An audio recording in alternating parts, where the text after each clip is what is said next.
freedom. Oh, freedom. Oh, freedom over me and before. My name is Frederick Douglass, and I find that America is an enigma, wrapped in a conundrum. Confused by its own hypocrisy, it stands between two opinions. On one hand, with the resounding sound of independence, Thomas Jefferson declares, "We hold these truths to be self-evident, that all men are created equal, and that they are endowed by their Creator with certain inalienable rights, among them a life, liberty, and the pursuit of happiness." Yet while penning those very words, the disjointed souls of the slave is weighed down by the rustic chains, so heavy, brutal, and strong. Be free. The slave. In 1619, the first African slave stepped foot on this land and was sold for $90. And for 188 years, 30,000 slaves was dragged into this country annually, ripped from their family, land, and livelihood, forced into cramped quarters, controlled by unknown overseers with unknown intentions, beaten with stripes of inferiority and fear, emasculated and stripped of their dignity, name, language, and culture, forced to become a number in a long line of numbers, the slave. Freedom. Oh, freedom. Freedom. Even in America's attempt to free the slave by way of the 13th Amendment, it stood between two opinions.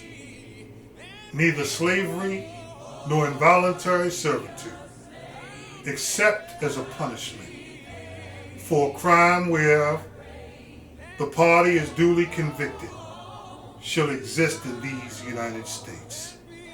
With one unfair swoop of the pen, America has exchanged one form of slavery for another. And now the convicted, like the slave, is standing with rusted chains, so heavy, brutal, and strong. The convicted. Today, America has become the prison capital of the world. 2.4 million people are packed like slave ships into the prison house, 60% of which are African American, ripped from their family, community, and livelihood, forced into cramped quarters, controlled by unknown officers with unknown intentions, beaten with the stripes of condemnation and fear, emasculated and stripped of their dignity, their name, language, and culture, forced to become a number in a long line of numbers, the convicted. Oh, freedom. Juxtaposed, both the slave and the convict suffer from the same plight. A dilemma that I'm most intimately aware of myself.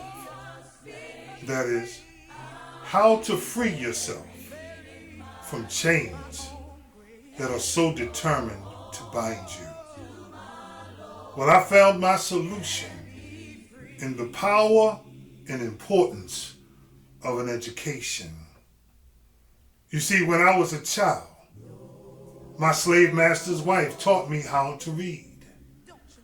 But when my slave master found out, he starkly forbid her, saying that if you teach a nigger how to read, you will spoil him and forever make him unfit to be a slave. It was then that I realized that education was powerful enough to break the chains of enslavement. And I began to see my freedom in every star, feel it in every wind and hear it in every sound. And so I propose that education is also powerful enough to free the prisoner from the modern day imprisonment.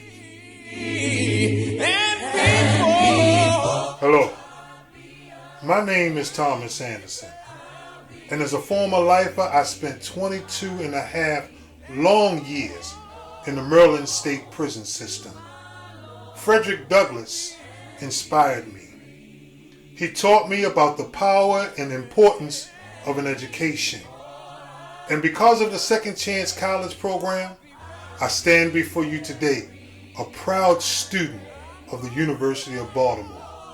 Now that is my inspired discovery.